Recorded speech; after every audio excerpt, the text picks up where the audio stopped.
that window of opportunity between birth and 7, really, isn't it? Yeah. It is just such a time when the kids aren't inhibited, aren't scared to make mistakes. It's just natural to them Yeah. to speak languages. They're To acquire curious. language, yeah. Their curiosity is much stronger than their fears Absolutely. of things. So just don't want to miss that time frame. Yeah. And today we didn't get any comments on cost, for Yeah. example. People would ask me, how much would it cost to do this or do that? So it's like it depends, right? Yeah. What do you really want to do? Yeah. But I look at it as, are you already recording? Oh, Yeah. okay. I look at this as like I would look at a financial instrument. It's an investment. Yeah. I mean, I don't want to say it so cold-bloodedly, but it's an investment in that if my outcome, my return is language fluency or social fluency, if we can say that. Now is the time when the stock is still very cheap. So even if I have to borrow money, if I know that the cost of my money is going to be much lower than the return that I'm going to get. Exactly. In other words, if I'm sure that the return is going to be very good, then I'm going to borrow and do it. For the moment, that's not the case, but it could have been. And I do have 3 kids, so maybe it will be going forward. But I'm just throwing everything I can at it now because this is temporary. After all, I am thriving. I'm aiming for 10 years. Yeah. If we can get 12, I'll be very happy. And after that, I think they're going to be good. Yeah. Good enough, for all intents and purposes. Good solid foundation. Yeah. Yeah. And what I really liked was you mentioned that you started talking to your oldest before he was born. Actually, Yep. I'd not heard of somebody else doing that before. I did it myself with my oldest, who's now 17, and I only spoke to him in German at that point. And it was so funny that after he was born, he would not respond to my voice if I would speak to him in English. Really? And I think that might well be to do with the slide that you were showing about the different how the languages lie on the auditory spectrum, that he didn't recognize it as the voice that he was used to from pre-birth. That's possible. I don't know. I mean, it's one way to look at the data. Yeah. So was that just some sort of intuitive decision that you made to do that, or had you read something about exposing kids? No. It could very well just be superstition. I don't know. I mean, some people, put Mozart in to cows and say the milk is tastier or whatnot. Yeah. I don't know. I don't think there's any scientific evidence per se. Yeah. But or maybe there is, because they do have the auditory organs all set up. Yeah. But I'm just doing it. It's better to do it than not to do it. Absolutely. And also, it's for me to set up my habit of talking to them in Mandarin, right? Instead of when they're born, I start that habit. It's already done. Yeah. I think that's one place where I personally went a little bit wrong, because when my son was born, I, as a German, had only just moved to the UK, so my focus was on improving my English while I was there. So I didn't speak German so much at home. Exactly. And that's unfortunately something that I can't go back and undo. No. But it is I guess parenting is a bit hit and miss anyway. You make mistakes. That's right. Is there anything that you've tried with your kids that didn't work out so well? So far, I can't really think of anything specific. The only thing that my wife is starting to worry is that the reading may not be up to par for a normal kid of their age, or Ronnie at least. So he's 5.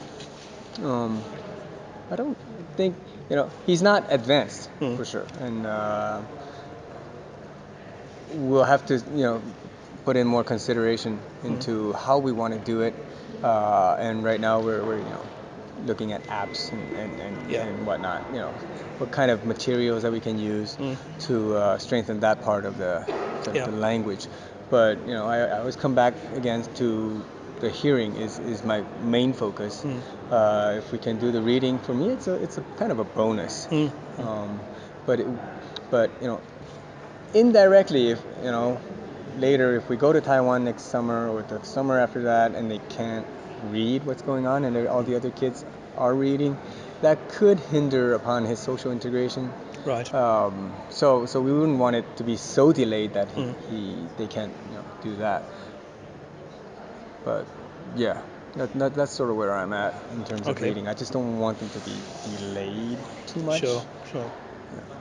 So in terms of longer term thinking, obviously at the moment they have very much a structure of speaking a particular language with a particular person. Yep. Looking forward to maybe their teens. How do you think they'll be able to maintain all those languages? Because 5 languages is a lot to maintain on a regular basis.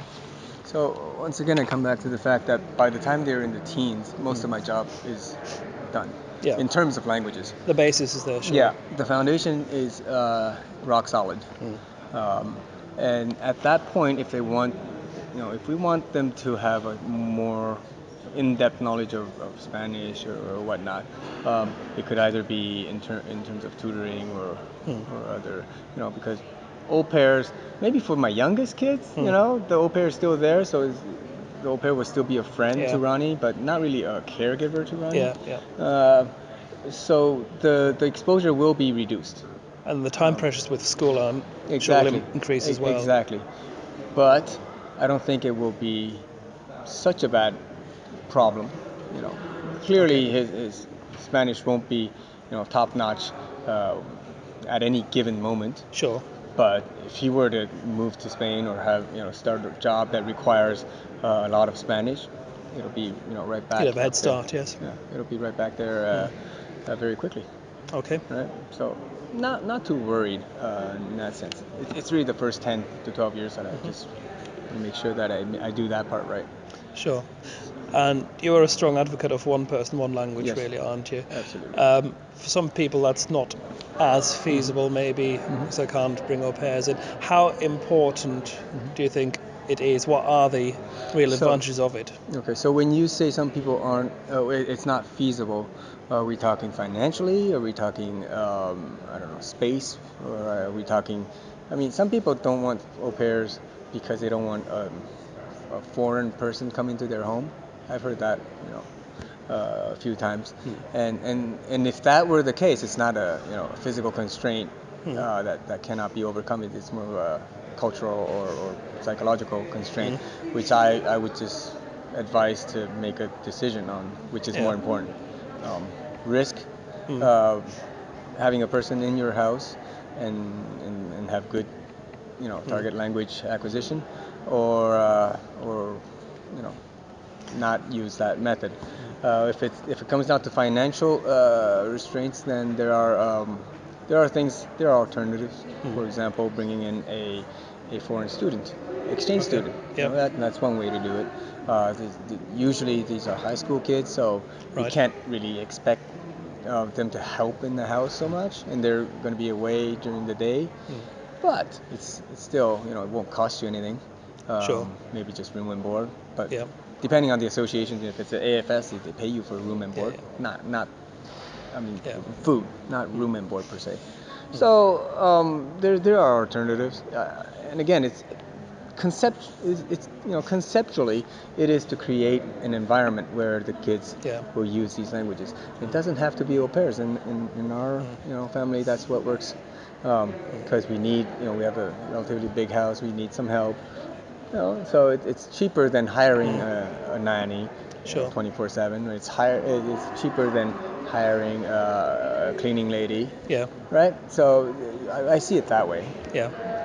I guess it's just one form of contextualized language learning, really, isn't it?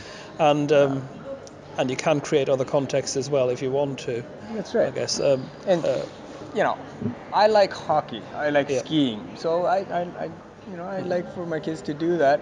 So I had to move back to Canada, to a place that allows me to do that very easily. Not everybody wants that, right? If you love soccer, maybe you already live near a soccer field, or you put your kids into a soccer team, soccer camp, whatever. Yeah. Right?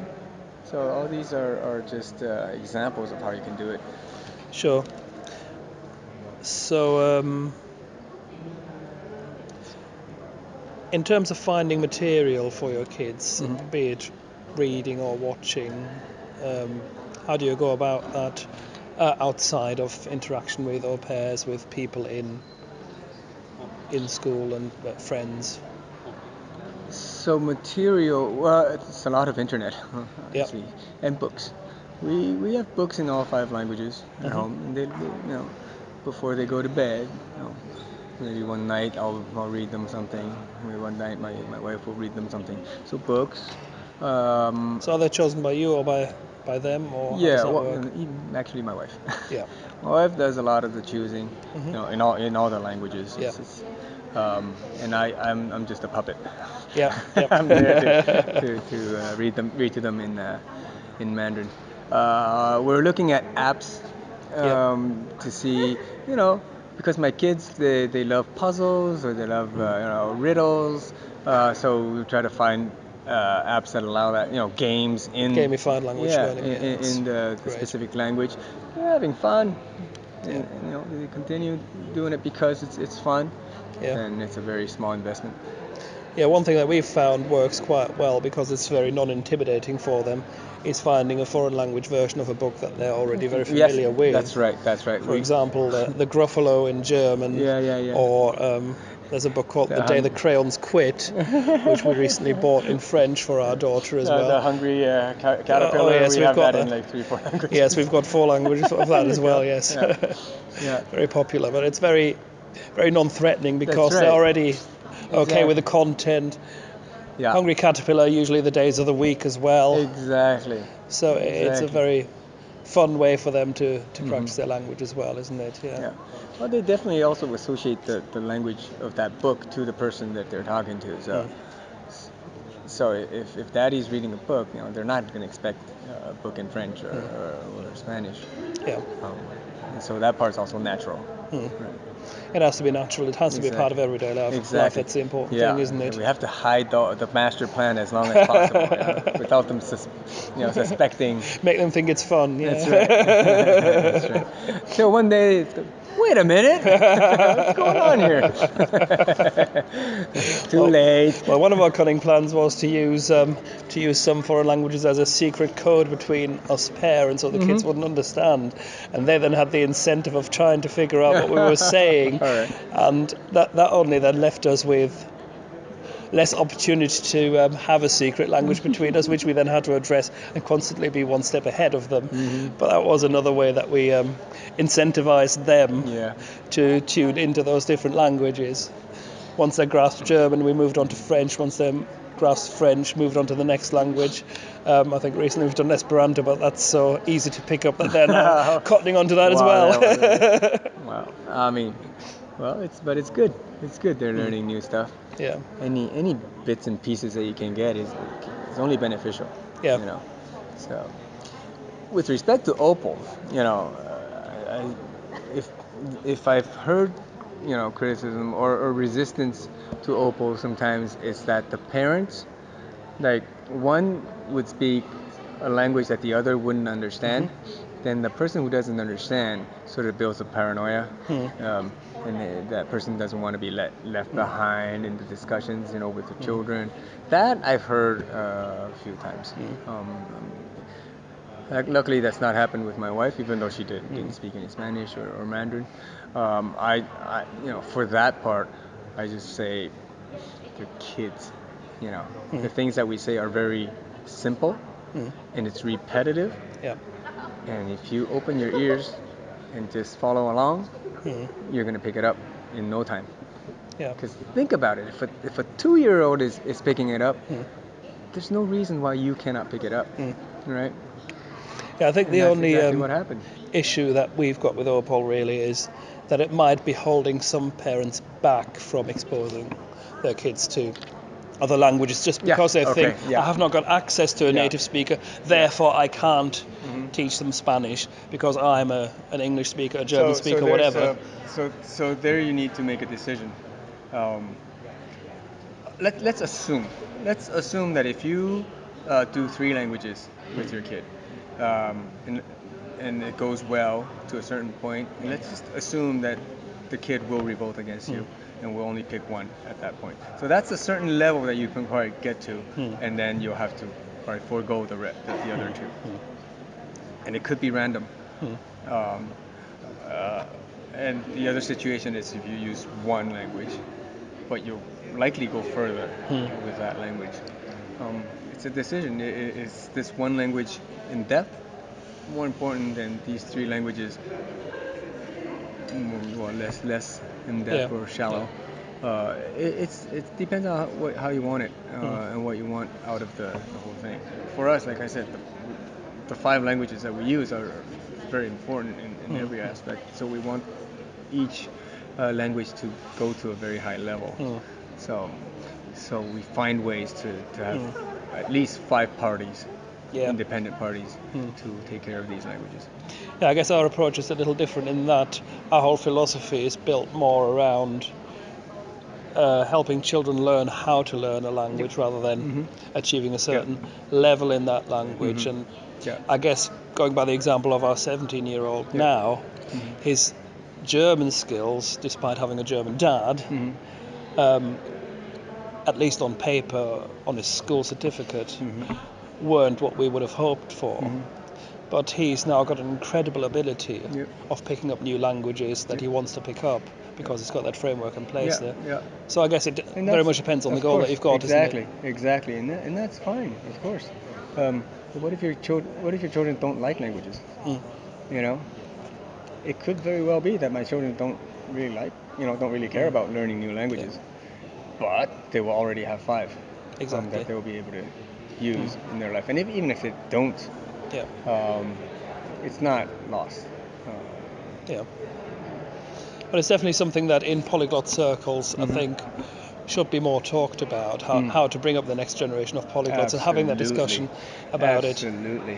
Because as with anything in parenting, it's a lot of trial and error. And if you can avoid some of the errors that other people have made and pick up on their success stories. But it's really this dinosaur way of thinking, I think, that even Christina Cunningham in her talk, all these investments finally in getting students in the EU to learn a second or third language, but the proficiency is still so low because they're still using I guess the old way of going about it. So can't just go with brute force. You have to change the strategies and embrace new ways of doing it. I guess. Very good. Yeah. Well, thanks for your time. Well, thank you. Lovely Thank you for speaking having me. It's an honor. My screen's gone off. Did not record. Should still be recording, yeah.